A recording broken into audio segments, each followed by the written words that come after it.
কেউ কাটিবে ঝাড়ের বাঁশ, কেউ বলিবে সর্বনাশ,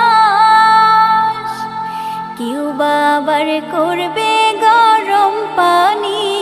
মা জননী, যেদিন তোমায় ছেড়ে যাব আমি, যেদিন তোমায় ছেড়ে যাব আমি, মা জননী, যেদিন তোমায় ছেড়ে যাব আমি। যখন মোর দিবে গোসল, না ফেলিও চোখের জল, আমার জন্য দোয়া কইরো তুমি। যখন মোর দিবে গোসল, না ফেলিও চোখের জল, আমার জন্যে